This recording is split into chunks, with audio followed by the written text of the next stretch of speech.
The Central Bank of Nigeria's 295th Monetary Policy Committee briefing has yielded a communique that strikes a delicate balance between stabilizing the economy and stimulating growth. Comprising top economic experts, the committee assessed the nation's economic performance and made strategic decisions to navigate the complexities of inflation, interest rates, and monetary policy. Key decisions include the monetary policy rate at 26.25% and the cash reserve ratio at 100 to 300 basis points, with cash reserve ratio at 45% and liquidity ratio at 30%, expected to curb inflationary pressures while supporting economic recovery. The committee acknowledged progress made in stabilizing the economy, but also recognized the need for vigilance to address lingering challenges. These decisions will have far-reaching implications for the financial markets, the manufacturing sector, and the broader economy. Analysts predict a positive impact on investor confidence and economic growth. Notably, the MPC's resolution has set the tone for Nigeria's economic trajectory, with an outcome of an increased benchmark interest rate to 26.25%. On Good Morning Nigeria, our guests will discuss the overall signals of the MPC's resolution and the cautious approach by the CBN to navigate Nigeria's current complex economic landscape. Thank you, Ibrahim, for that background report. And we already have in our studio a guest to talk on the monetary policy of the CBN and the outcomes and the implications. Let me start by welcoming to the studio this morning Dr. Ladi Bala Kefi, MNI. She is the Acting Director of Monetary Policy of the Central Bank of Nigeria. Dr. Ladi, you're welcome to Good Morning Nigeria. Thank you. All right. Also in the studio with us this morning is Dr. Emeka Okwengu. He's the Development Economist. You're welcome, Doctor. Pleasure. Good to see you again. Good to see you. Good morning, Nigeria. Okay, so let's turn our attention to Lagos, and joining us via Zoom is Dr. Muda Yusuf, Chief Executive Officer, Center for Promotion of Private Enterprise, CPPE, also former DG, Lagos Chamber of Commerce and Industry. I think we know you better with the last designation. Dr. Yusuf, thank you very much for joining us. Yeah. Thank you very much. All right. Okay. Thank you. So let's just kick start with Dr. Bala.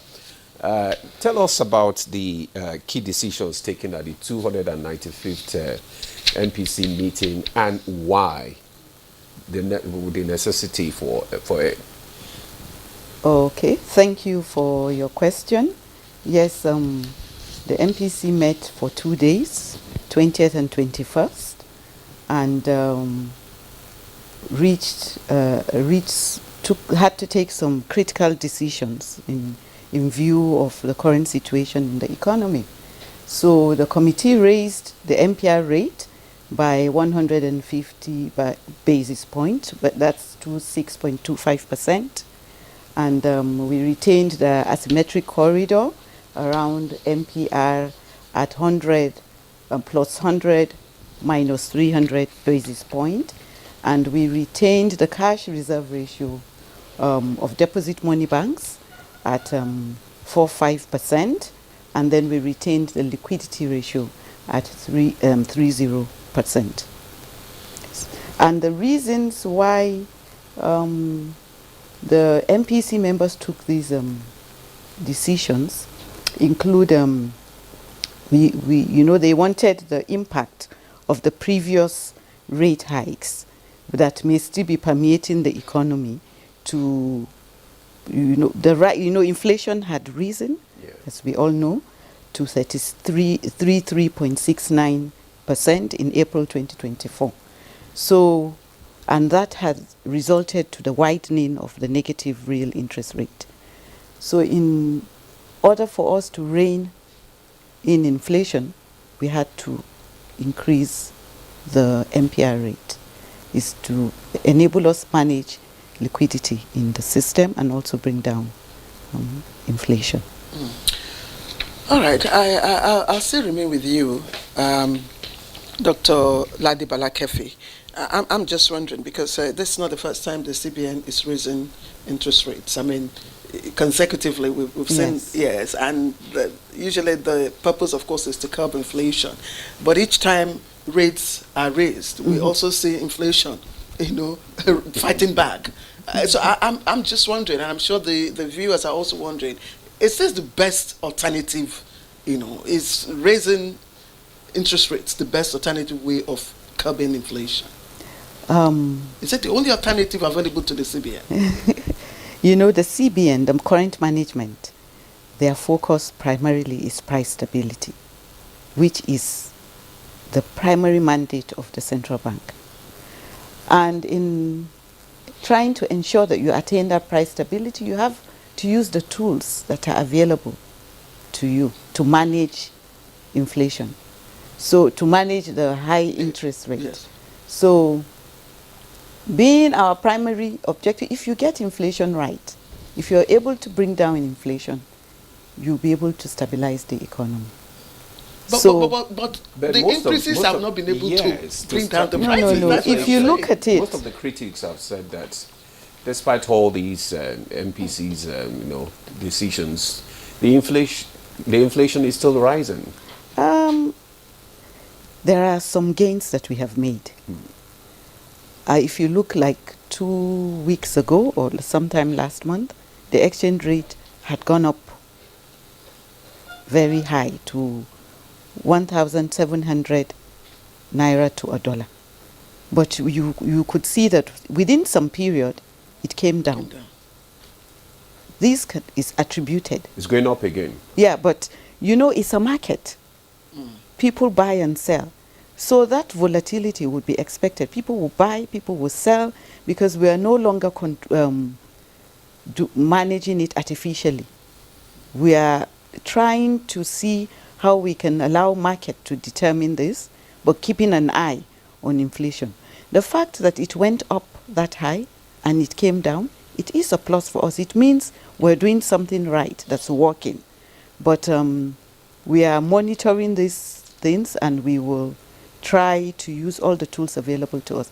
And may I just quickly say that if you look at the figures, food inflation month on month decelerated. Okay. So that is part of our policy. It's part of it. Our BOP figures, there's even in from the composite index, the economy expanded by 52%. Firms have expectation survey that we did. Businesses believe in the CBN's policies that things will be better. Why? I just have a couple of questions before we escalate our conversation. Why did the CBN decide to retain the CRR? I mean, other instruments, but increased, the interest rates. So, what informed that decision?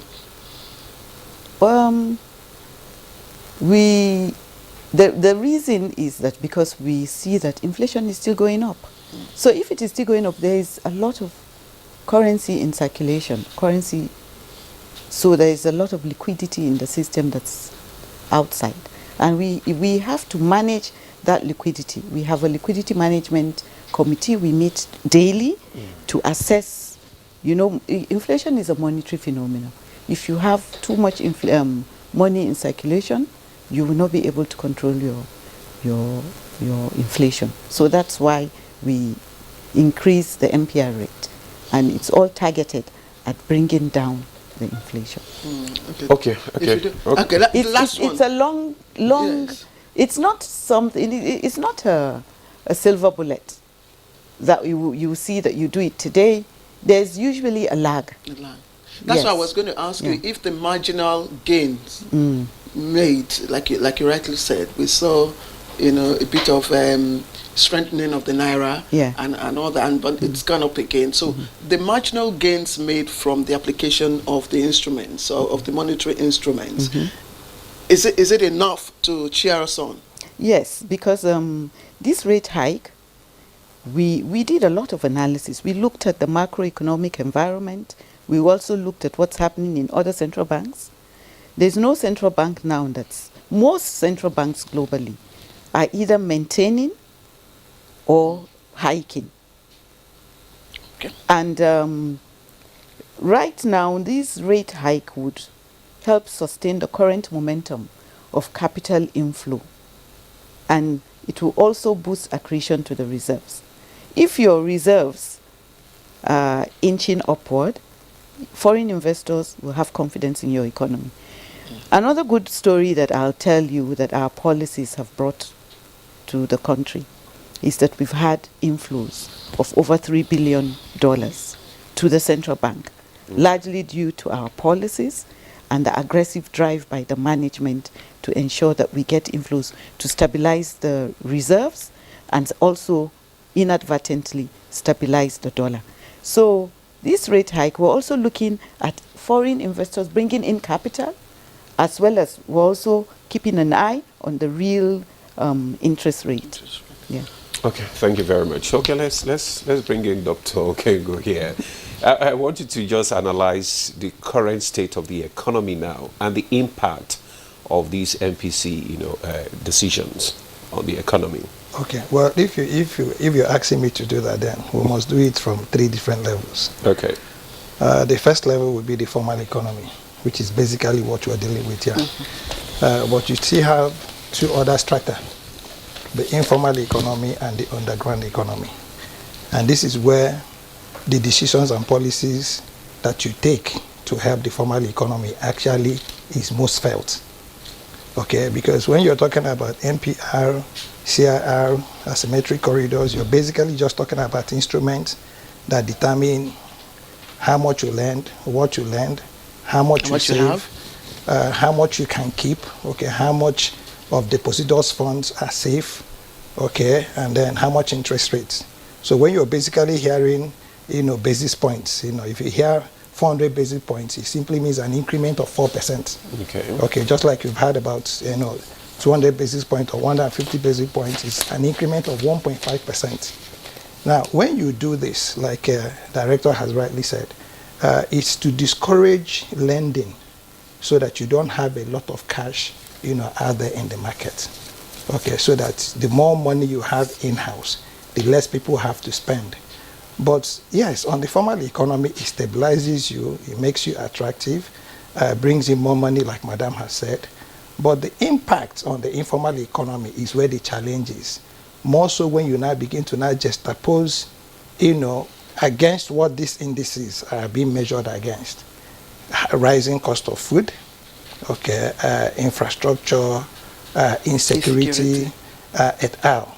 Now, so instead of now looking at this seeming loud clap of the CBN with one hand, that we should be worried about the second hand, who is supposed to be bringing it, so that we can now have a very loud one. CBN doing very well, I give it to them. They're managing, it's like if you've been in an aircraft where there is turbulence, okay, and you're inside that aircraft. At one time, I was traveling with my wife, and I'm not even sure she remembered it was me, because she was holding onto a guy. And it was only when that, plane stabilized that everybody started saying sorry, to each other. Those who had grabbed, people, those who had grabbed chairs, those who had grabbed. So if you sitting down with your seatbelt was going through that, I want you to imagine what the pilot was going through. Okay, so for what we are seeing now as the passengers, I also want you to think about what the CBN people are actually going through, having to look at people's faces to say to them, we're taking these tough decisions for our tomorrow.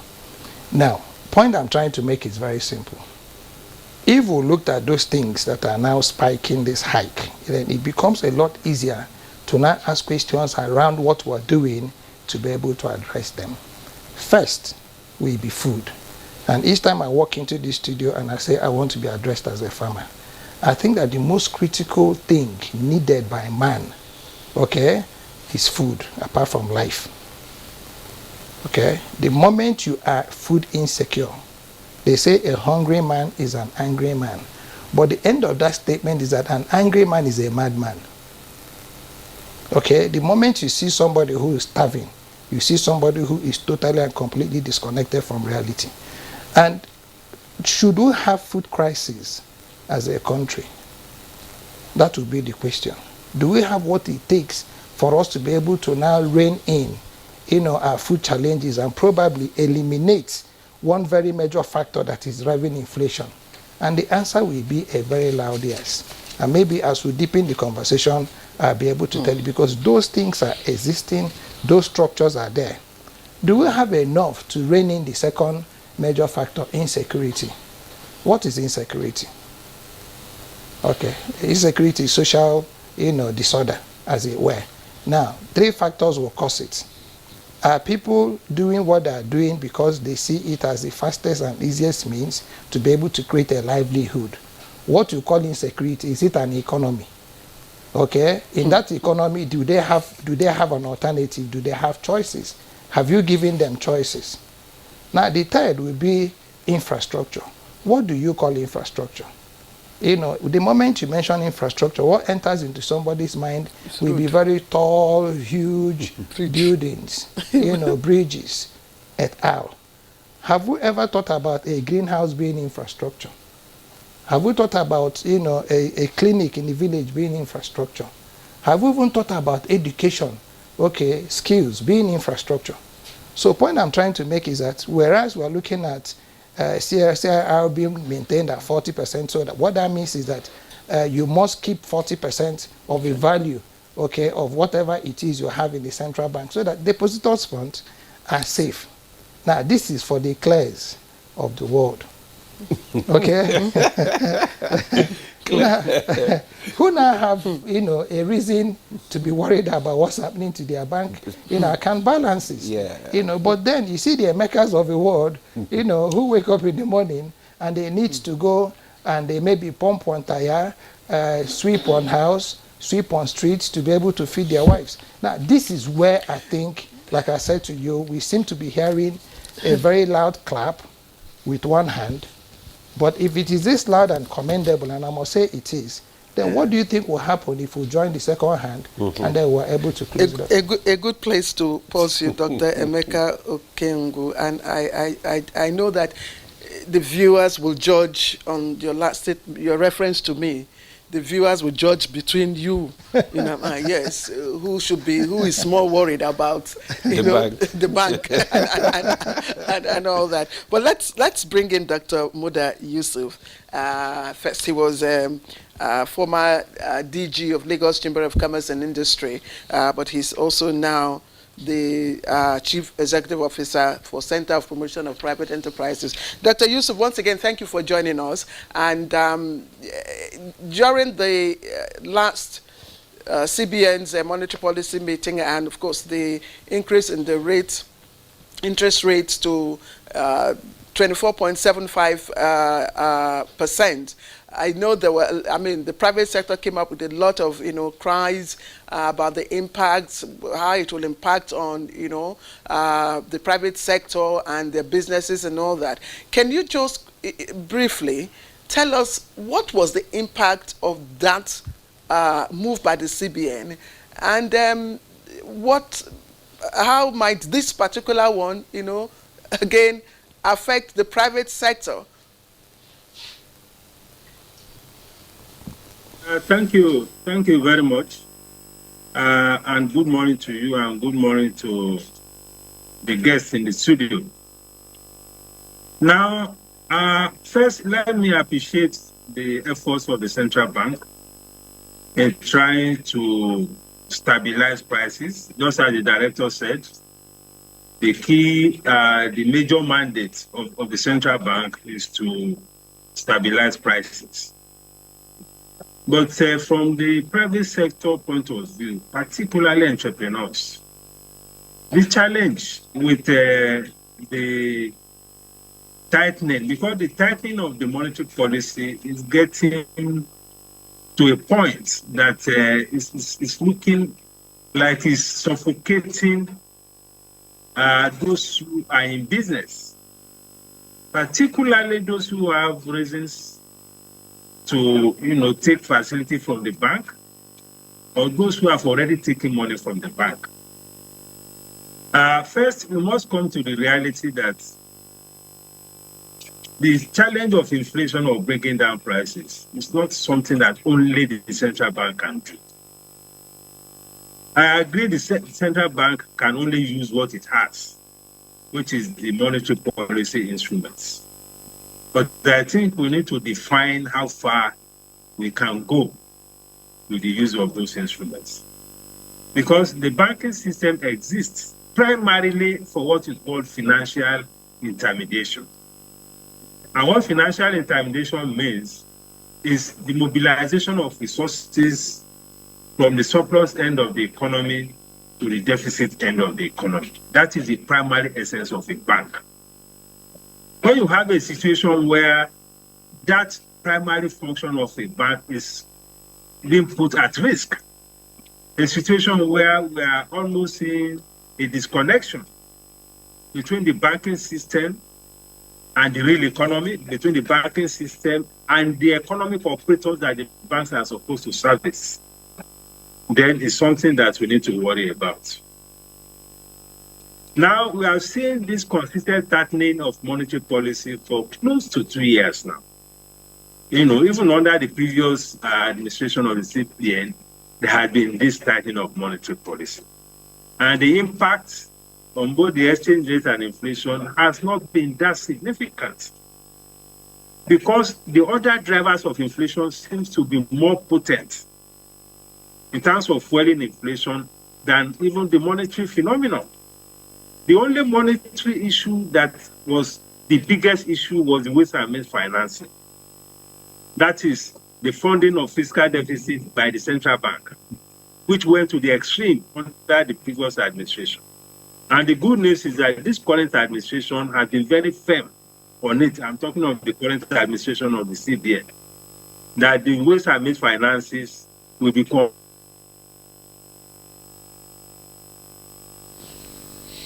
We're sorry that we appear to have lost connection with Dr. Muda Yusuf, but I do hope that we will re-establish contact with him for him to conclude his thoughts. It's there. Okay. Dr. Muda, please continue with your thoughts. Yeah, issues of insecurity, issues of logistics, energy prices, and the fact that because of the strength of our currency, a lot of our food products are also getting out of the country, because the CFA, which is the currency around most of our neighboring countries, it's now stronger. So a lot of our food products are getting out of the country. Now we have a situation where interest rate now is around 30%. Now, for an economy that seeks to create jobs, that seeks to grow the economy, that seeks to improve output, how do you do business with an interest rate of almost 30%? What business do you want to do? What is the return on investment? These are very critical issues. So we need to have a balance of some of these things. Yes, we can continue to tighten, but we also need to be mindful about the costs. Because if we drive the economy to a point that businesses cannot even afford to borrow at all, or those who have borrowed are groaning, how do you want to service your facility at 30%? What business how much profit are you going to make? So we don't want the monetary system, to put too much pressure on the economic operators. And that is why we worry about this. Because already we have CRR, which is cash reserve ratio, at 45%. That means for every 100 million deposit that goes to the bank, 45 million is taken out. That is very profound in terms of liquidity management. Now we are having a situation where MPR is now over 26%. By the time you add some of these margins, you are getting to 30%. For me, I don't think that is good for the economy, because we need to give room for economic operators to also be able to use bank facility. And it's even worse for those who have already taken the facility. You can't walk away from it because you have taken the facility, you have spent it. And most of these facilities that you take from the banks, they have variable interest rates. They will tell you there's always a clause in all these loan facilities that these rates are variable depending on the monetary policy rate. So many of them have been getting advices now that rates have increased. Now we are getting to 30%. How will those businesses survive? And we are not talking so much even about the development finance window. So we need to slow down and look at how we can use other tools, particularly on the fiscal side, to bring down the cost of energy, to bring down the cost of logistics, to address security issues, and things like that. I think there are a lot more to do on the fiscal side, to bring down prices than on the monetary side. So that is the view of many of the entrepreneurs in the economy as far as this is concerned. Okay, I was going to ask Dr. Muda,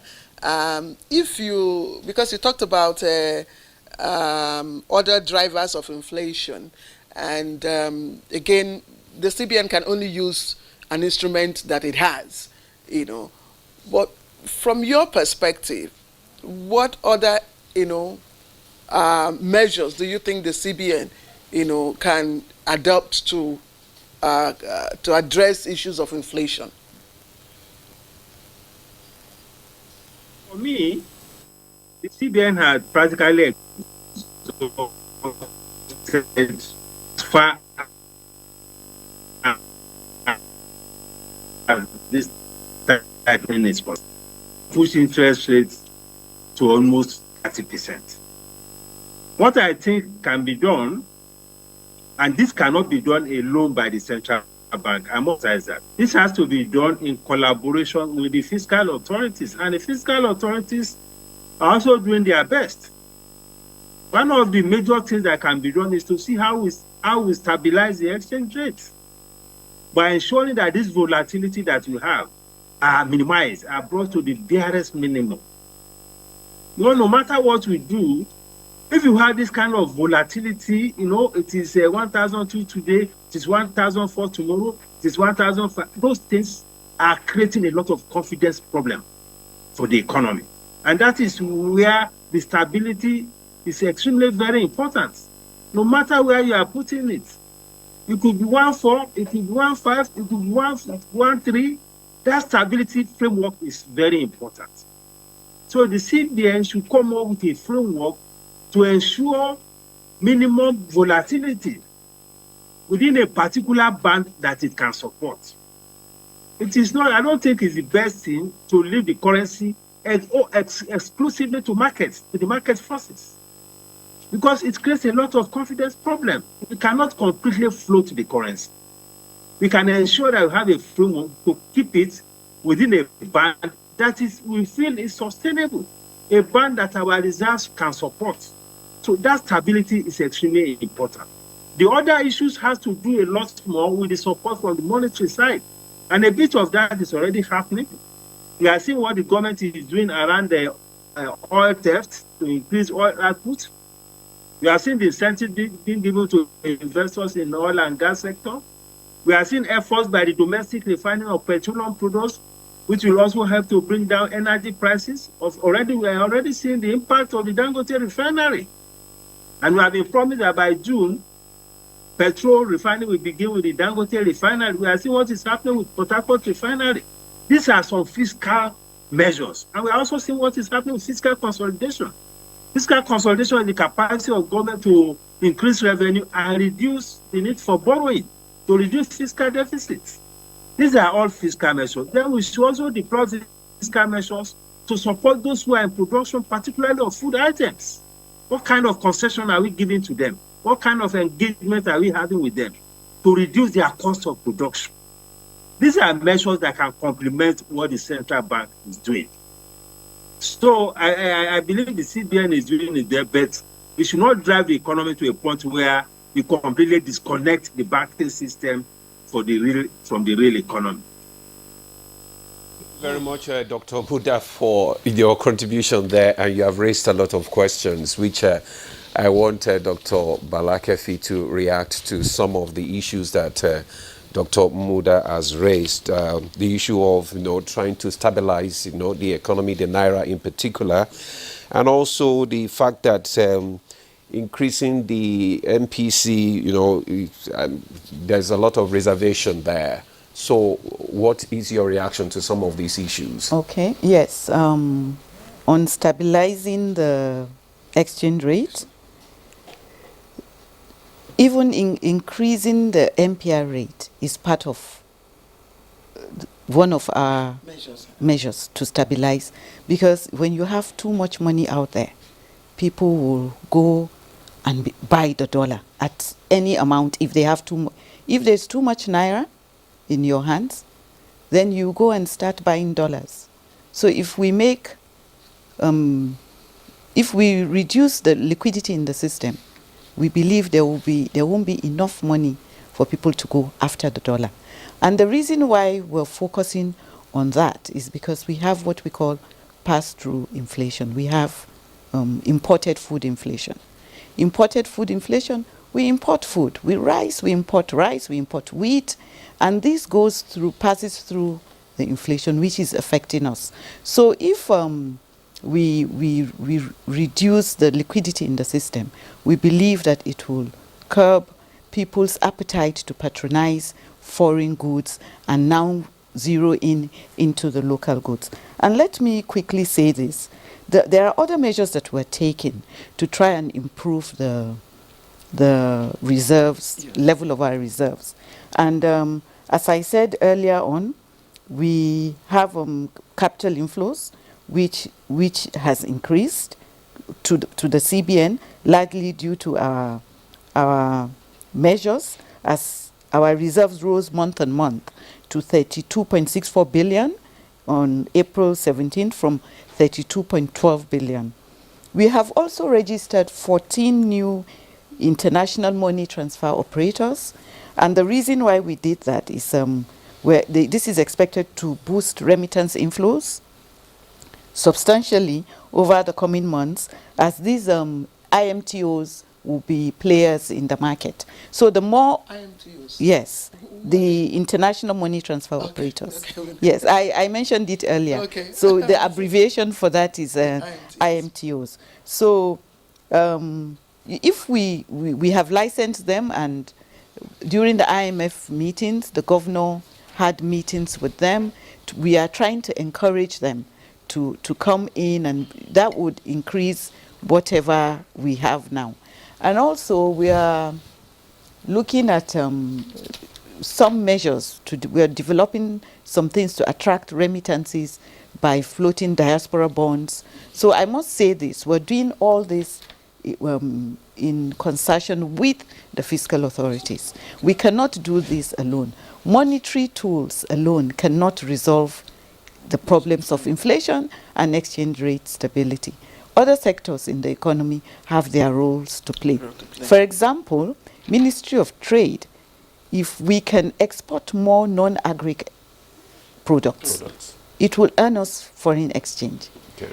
And by the time the CBN veers into territories that are not primarily our mandate, it causes problems. And as we can see, this new management inherited these problems of excess liquidity, ways and means that we gave to the government, the loans we gave out to farmers, which has created NPLs in the banking sector. And that's because maybe we went a bit too far. So people shouldn't expect us to now go back to direct interventions. What we are trying to do. What intervention, affected, the CBN activities? What intervention was not part of CBN's mandate? The whole of it. Given program, is it part of that? It wasn't. It shouldn't be. Let me explain. Yes. During the global financial crisis and then COVID, A lot of central banks used unorthodox monetary policy tools to mitigate the risk, right? So globally, banks adopted unorthodox monetary, unconventional, or unorthodox, whatever word you want to use. So we all used such, but there should be exit plans when you would stop. And you're supposed to stop when you see your economy improving gradually. But what we did, instead of us to withdraw at the right time, we continued. That's the central bank. Yes, the central bank. And then we kept on borrowing, lending money to the government, and that money is all out there, you know. Although, in fairness to the fiscal authorities, they've started repaying. In a couple of months ago, they refunded about 3-point-something trillion out of over 30 trillion. So 30 trillion is out there in the public. Yes. That's supposed to be the CBN's cover. Yes, through ways and means. So that explains why we increased the MPR rate. And I'm very happy that Dr. Amuda raised all these issues. I wanted it to come from one of the other panelists before I'll say it, so that it won't be that we are placing the blame on another doorstep. Food inflation is critical. And we know what's happening with the security in the country currently. The areas that produce the largest quantity of food are the areas that are most insecure right now. So before we continue, how much did you say, because you just mentioned it, I didn't get hold of it, out of the 30 trillion, how much so far has been recovered by the CBN? About 3 trillion. About 3 trillion. Okay. 3 trillion. Yes. Has been recovered. Had been recovered. No, that's from the fiscal authorities. Yes. Yes, refunded. Yes, refunded to the CBN. Yes. Okay, so another issue he raised, that's Dr. Yusuf, is on the time frame.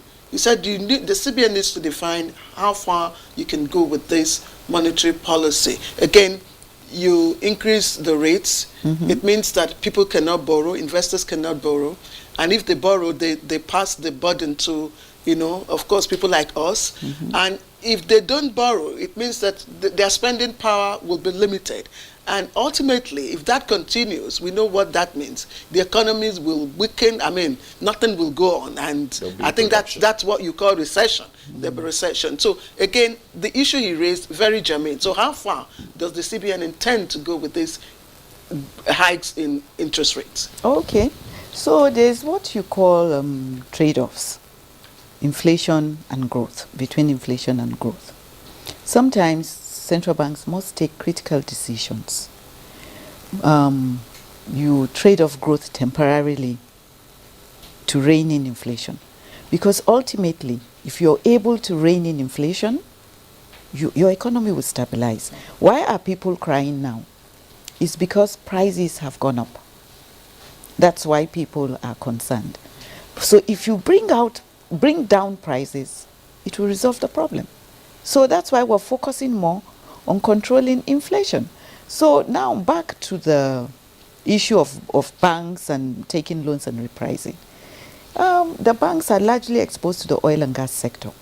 But the non-oil sector is also growing, and we are trying to encourage that non-oil sector to grow also, because the oil sector has its challenges. Insecurity also, pipelines vandalization, and then also, we're not meeting the required production that we're supposed to. Although we're grateful now that the Dangote refinery has come on board, we hope that will ameliorate the situation. But the bank has announced that we are going to undertake recapitalization. So if we go on to the recapitalization process, we expect that the banks, they will either merge or increase their capital base, and if they do that, they will be stronger to be able to lend more, and it should help. Is there a time frame for this recapitalization? Oh, yes. Yes, are you looking at the nearest? I think it's 24 months. Yes. 24 months. Yes. It was announced the last MPC Yes. meeting. And then again, not to totally say that the CBN is not mindful of what is happening in the real sector, because indeed we recently donated over 2 million bags of fertilizers to the Ministry of Agric. But again, that's is that within your mandate? Anyway, that's just No. that's not within your mandate. Anyway, But they just made it their own Just intervention. Yes. All right. So okay, Yes. let's come to Dr. Okegu now. What alternative policies or strategies would you recommend, to address this issue of inflation? Thank you very much. Very, very interesting question. First and foremost, we identified 4 elements that are driving this inflation. First is high prices of food. Second is transportation. Third is insecurity. 4 is infrastructure. So if you found the devil in the room, all you need to do is to deal with the details. Madam talked about high cost of importation of food. Those foods we're importing, can they be produced there? If they are produced there, would it bring down the prices and the cost of those foods? And are we able to raise forex when we export them? The answer will be a resounding yes. Okay? And if you're saying that the places that you're producing food, most of them ungoverned, are now in the hands of non-state actors, are there alternatives that technology and infrastructure can give to you to still produce as much? The answer again is a loud yes. If today in Nigeria, and a lot of these foods we're importing are actually being produced not in open fields, but in greenhouses. Okay, I've gone to sites in Spain where you travel for 100 kilometers and you are traveling through greenhouses, and at the end of that road, you are hitting the seaports where they are harvesting and putting into ships to start shipping out. And this is where you now have the stories of GMOs and organic and all sorts. And then you talk about transportation. Can we also rein in transportation? What is now driving this high transportation cost? Are they not fuels and oils? Now, are there alternatives that we can also apply to be able to now rein in transportation costs? In other countries of the world, you have what they call the park and ride. Okay, where you now have where you can park your car within a location and then join the buses to go to where you're going to and then come back. And then it makes transportation a lot easier. In fact, houses are designed in such a way that you don't even need to drive your car. Okay, except you want to now, make it recreational. You're going to the city, or you're going to whatever, or the countryside. Now, the third will be insecurity, and I'd raised it. And I said, what's insecurity? If you had people engaged, okay, if you had people engaged into very meaningful activities that can be able to now generate a new life for them, there's nobody who wants to die. And if you make a conscious effort of listening to a lot of these boys or girls or whoever that has been caught in this act, they give you excuses that will touch your heart. Not an excuse, to do what they're doing, but most of them are left with no alternatives. So the point I'm trying to make is that everything that we see as a challenge, okay, can be solved. And if you want me to get a little more specific, Yes, be more specific. Each time I come here to have a conversation, I yell science and technology. Okay? I am planting yams in my house where I live in Abuja, apart from my resource center, and I'm planting it in bags. Okay, come to my house now. You will see a minimum of 200 bags of yam in my house. I didn't say in my farm. This is my third, season of planting. And I have some other things, the peppers and all that, and they are growing and they are doing well. Now, that is the new thinking. In the UK, of all places, they call it urban agriculture, rooftop agriculture. People are planting veggies on top of their rooftops. Now, you have an agency, which I keep also promoting each time I come here, called the Raw Materials Research Development Council.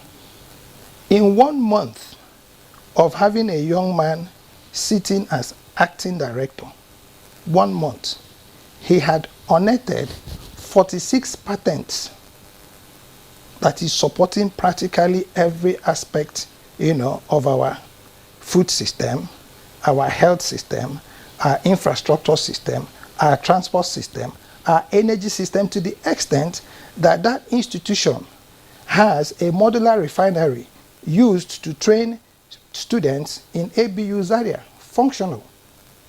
So the point I'm trying to make is that when Madam says we want to rein in liquidity, are we also now starving people of the funds, required funds that they will be need to now expand their operations?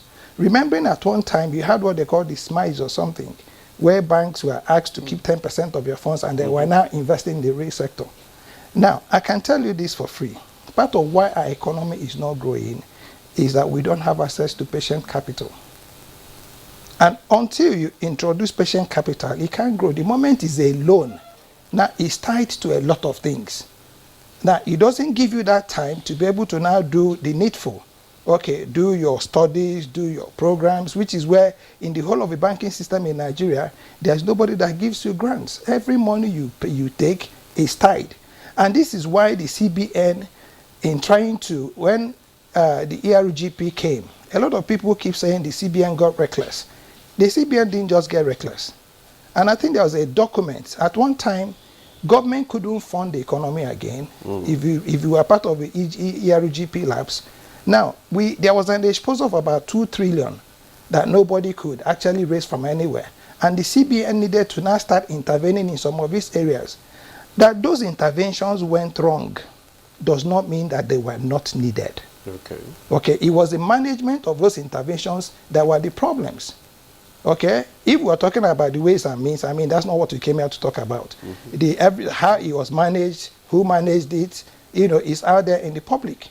Now, does it mean that if government needed to raise funding when Nigeria as a country was falling flat on practically every ESP evaluations that have been done? We were getting almost to the point where a minister had gone to somewhere and they said, give us your environmental sustainability plan to secure scorpions. This was the former Minister of Transportation, and he said, when they asked him the question, they thought the guy was joking. And that he didn't get that loan because he didn't understand why anybody would be telling him to secure scorpions on a rail track, to Niger Republic. And that nobody was ready to lend. At one time, nobody was ready to lend to Nigeria. So it's important that in looking at our country, we must also be able to look inwards. Today, a small basket of tomato is 8,000 naira. Yep. You were complaining about that. Now, 8,000 naira. A small basket of pepper is almost the same amount of money. And you use it in making one stew. Now, if you have a family of 6 and you're not director in CBN, okay, all right, and you have 10 children like most people like that do have, what do you think is going to be happening? So if we are going to be moving away, when we talk about the fiscal, we need to drill it down. Fiscal vis-a-vis, yes, what the fiscal authorities are doing, but fiscal vis-a-vis what the government is also doing to mine the resources within, its purviews. Because for me, if I were President Tinubu, with the way he is taking Nigeria, I would not only depend on my ministers anymore. I would want to interface with some of these critical agencies directly. Because a lot of these DGs and acting DGs have been in those systems for years and years, and they know where the bones are buried. They know what to do for us to be able to dig this country. I was in a meeting yesterday, I'm sorry to say this, a polytechnic, okay, had come to say that for 15 years, they were trying to interface with a government agency to scale up a sweet potato program they had been working on for 15 years. Potato. And I'm not just talking about growing it, I'm talking about the whole value processing chain. And this young man who had just taken over said, in the next 42 or 48 hours, I want that report on my table. Imagine if he had some direct access to where from time to time the president could be able to meet with critical agencies like that to now have a one-on-one with them. Dr. Kengu, I like the points that you're raising, and I also remember that the CBN governor, acknowledged that the monetary policies, the instrument alone, will not be able to, do the magic.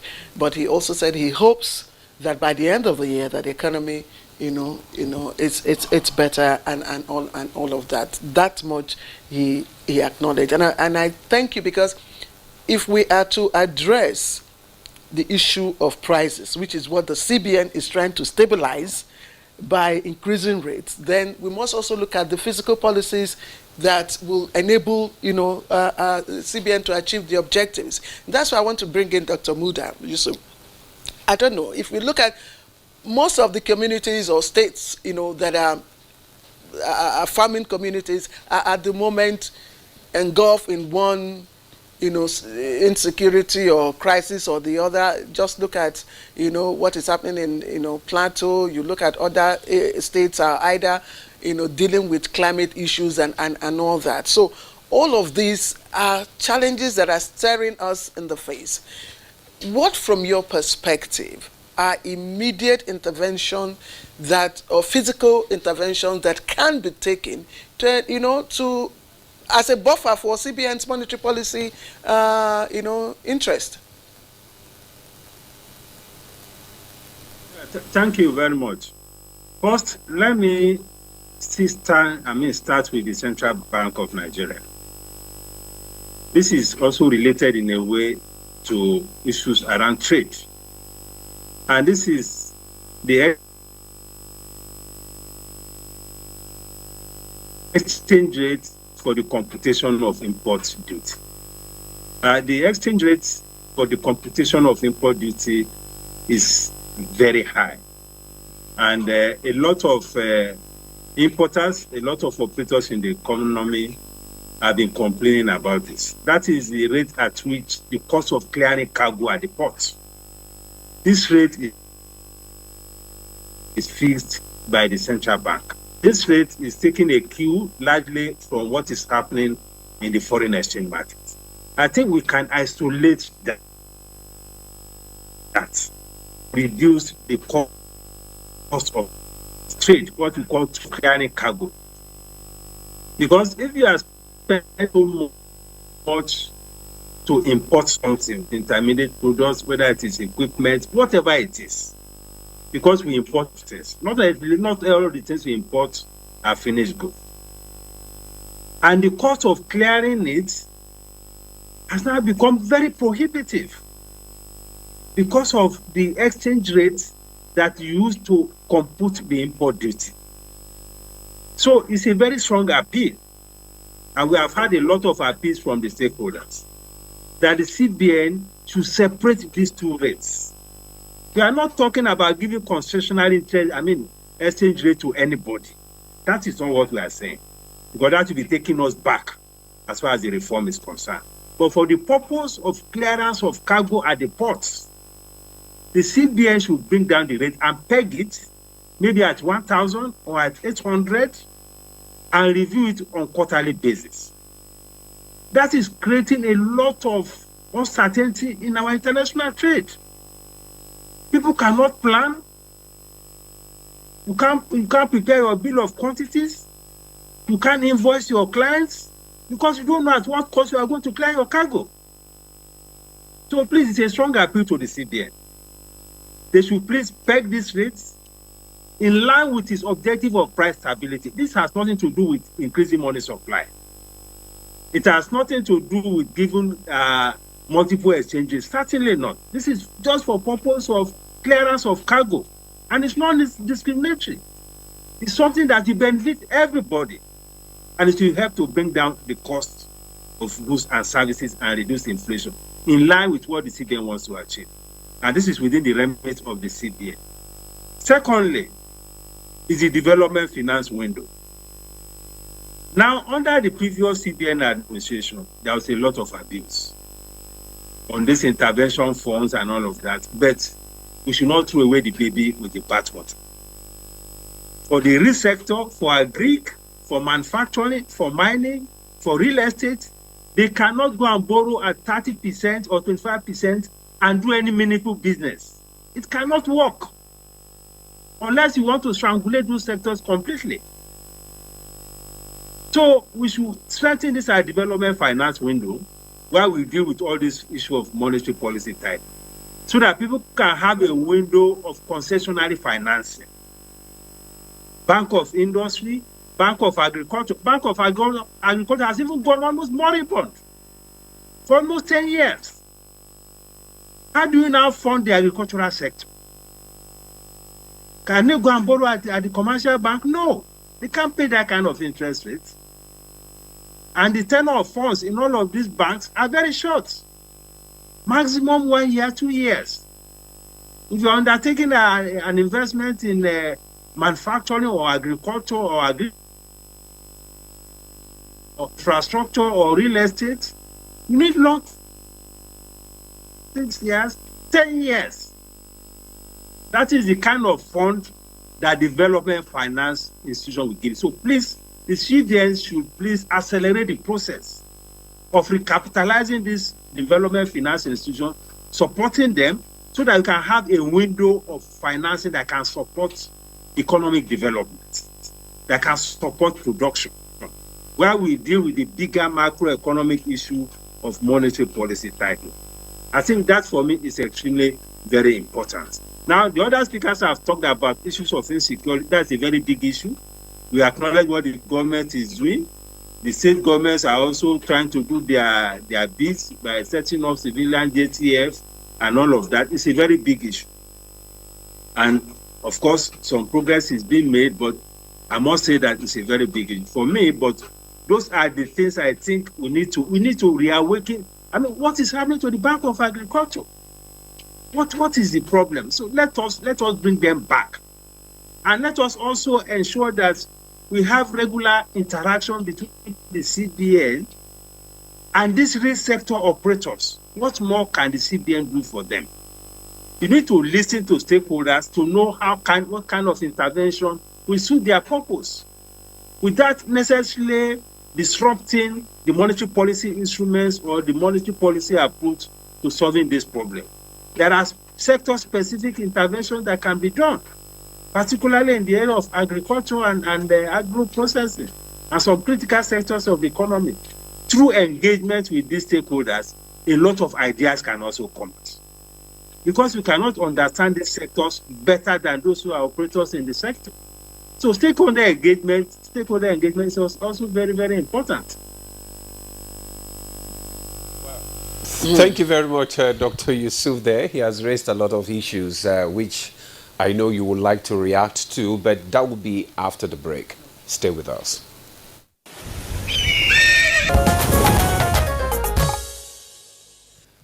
Yeah, thank you for staying with us. You're still on to Good Morning Nigeria, and we are still discussing the resolution of the MPC meeting of yesterday. And before we went on break, Dr. Muda Yusuf raised a lot of issues, and which I know that Dr. Ladi would like to react to. That is the appeal that to peg the rates, for the clearance of cargo, and also that CBN should be more, sensitive and listen to more to stakeholders, in taking some of these decisions and some other issues as well. So, Dr. Ladi.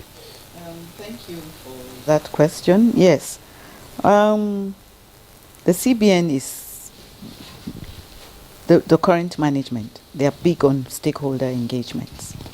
Well, we have developed a strategy and we're going to commence. We have to, the initial step is to handle exchange rate volatility and inflation. Then the others will come in. Very soon you will see us engaging stakeholders more through town hall meetings and so on. We will do that. And even the governor was in Calabar, I think a few weeks ago, and it was all part of the stakeholder engagement. So we're going to be doing that to get feedback on our policies, how it impacts on them, and which will help feed into our own policy making space. And on the development finance institutions, that's the reason he mentioned that Bank of Agric, they've gone moribund in the last 10 years. So please roll back. The last 10 years, CBN was doing interventions. So we took over the space and the functions of these development finance institutions. That's basically what it was. So it made them redundant. And that wasn't supposed to be. That's not how it's supposed to be. If you're a development finance institution, you do your function, we do ours. Some of these development finance institutions, we do have stakes in them, like the BOI and Nexim Bank, you know. So we have, they have been supervised. For example, Nexim is being supervised by the CBN. And if you allow them, give them their space, they have the expertise, they have the mandate to do those interventions. All we need to do is policy collaboration. And that's the way this new management wants to take it. We will sit with them, look at the areas where what they are going to do and how we can come in, but not for us to take over their functions. To the extent that the CBN even started making fiscal policies as well. What we did in the past. It shouldn't be so. But some of it, sorry to interject, some of the, you know, stakeholders are also seeing what the current CBN is doing from another perspective. Some of them think that the current management is being too elitist, that, you know, you're not carrying them along even within the, before even enunciating your policies. You know, you enunciate policies and then you want to listen to them. That you're not carrying them along so that you also listen to the suggestions and the plans they also have to make input into what you're doing. No. That's not a good position to take, because our policies are based on, we do surveys, not only us. There's the survey from MBS. There are surveys from Stanbic IBTC. You have surveys from the private sector as well. And it's based on that. We look at the whole macroeconomic environment, the 4 sectors. That's what informs our decisions. So we don't come up with these decisions based on just one sector. That's not how we look at it. And as I was saying before you interjected, yes, it's critical for every agency that have expertise and mandate to undertake a certain function to be allowed to do what they are supposed to do. As for the issue of fiscal handshake with the monetary policy, it was done in a very not in a very coordinated manner in the past. As I said, CBN, some years back, we were even making fiscal policies, which we shouldn't be doing, you know. But now, what we're doing is we are intensifying engagements with the fiscal authorities. We're going to come up we're going to sign an MOU with the fiscal authorities. We have been holding meetings with them. You will see stronger collaboration. When they are going to spend money, we would know. So we would know what tools to apply. We'll be able to advise. The governor, current governor, is taking his role as advisor to the president very seriously. So now we're going to be writing, we've even commenced writing advisory notes to the president that, okay, this is the direction you should go in this line, this is what we should do. And as for the development finance institutions, we're also going to engage them so that we know the gaps, but not for us to be pumping money into the system in form of intervention when we do not have we cannot monitor them, we cannot, you know, so we have to do what is within our own limit. Having said that, it's important for CBN to be credible and transparent. And if we are dabbling into things that are not our mandate, then we cannot explain these things, and that will erode our transparency. Demola, just before you come in, I would also ask Dr. Kengu, because, I mean, you are with us in this instance. Yes, you are part of us. So yes, part of the stakeholders. And so because we are speaking, through the eyes of the people about CBN and the quality of management that we have at the moment, and a lot of stakeholders are having this impression that CBN is not listening to them. I mean, you are a stakeholder. What are your views, and what are the gaps that you think CBN needs to address? Let me not speak as a stakeholder. Let me speak as a development specialist. There is no economy that survives without patient capital. None. Call it grant, call it slush, call it support. There is none if you want to grow sustainably. The moment you are focused on loans, you are heading towards what happened to the CBN in the RISE program. Because they didn't take into consideration that component of business development and business planning. Now, what they did was to now give people money against securities. And what they did with that money was to go into markets to now buy finished goods and then started storing in storages that CBN was now, discounting whatever they gave to them against. So they eroded, that money being able to now develop the real sector. I stand to be corrected. The CBN has a fund they call the RSSF, Real Sector Support Funds.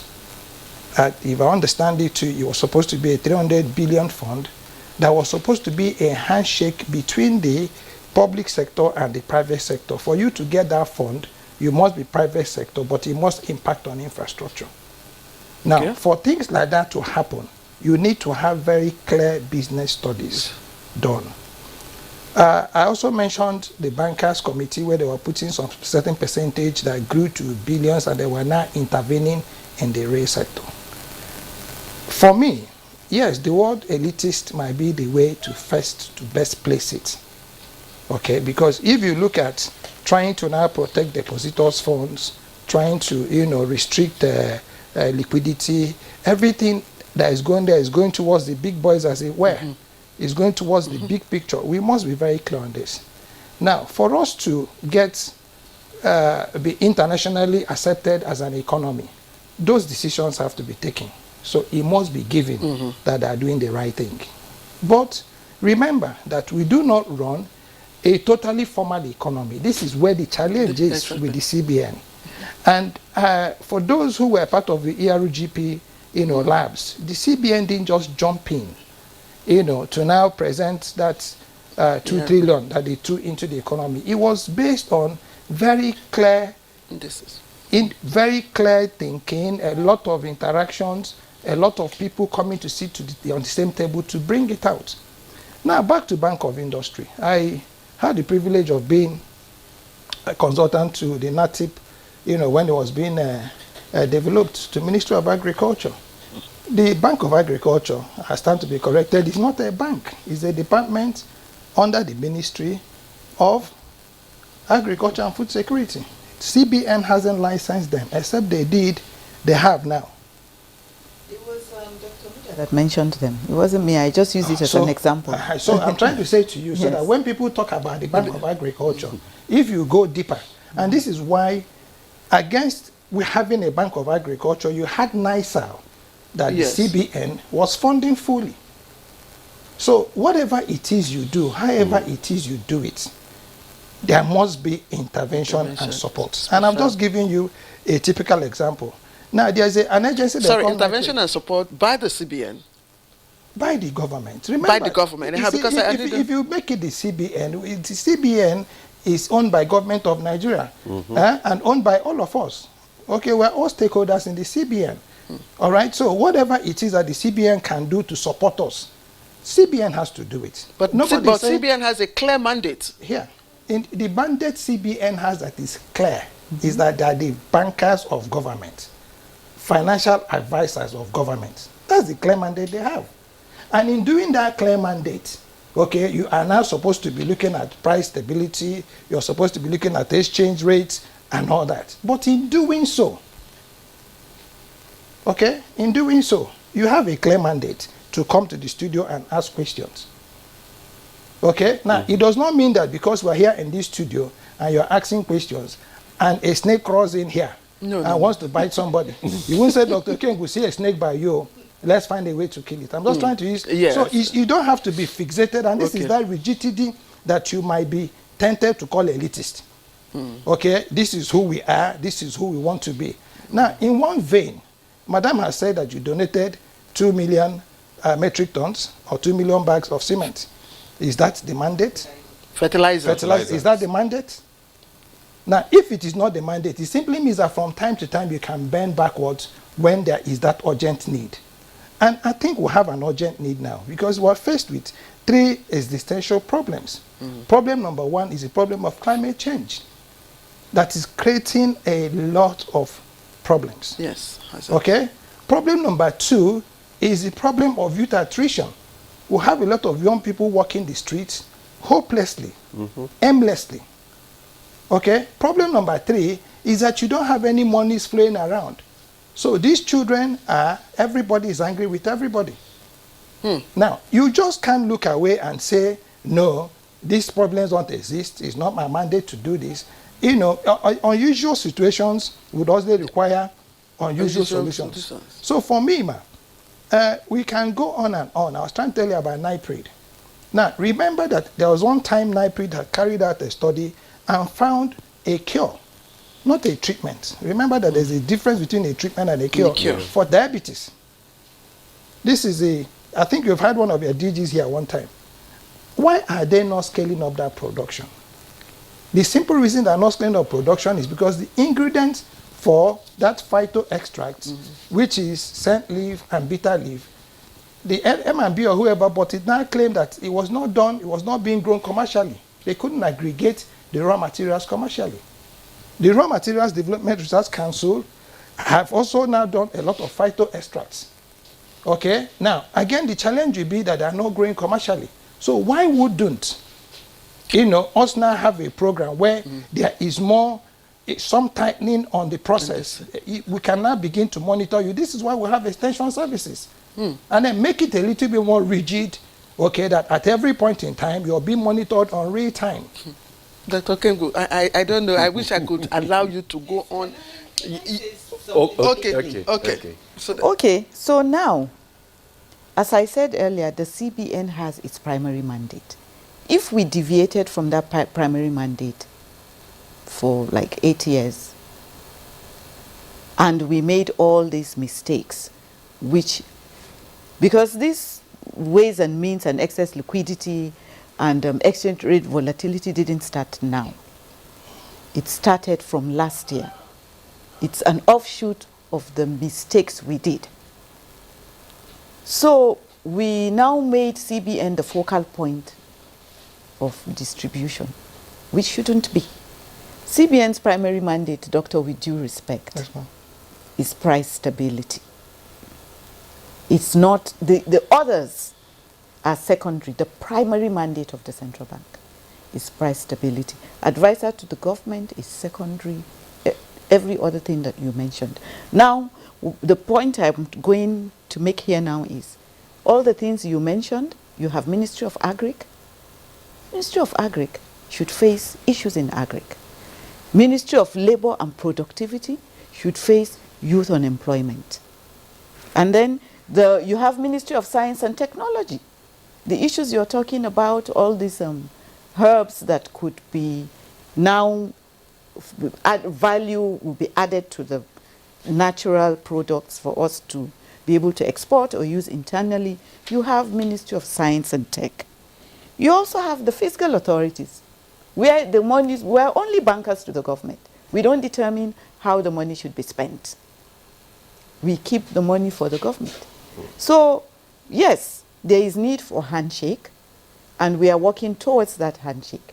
But that handshake, the role of the CBN, will not be for the CBN to be intervening. And the SMEs that you mentioned, ours was more moral suasion. for the SMEs. And then again, you must factor in abuses. When these things are done in such a manner, they are abused. Look at what's happened now.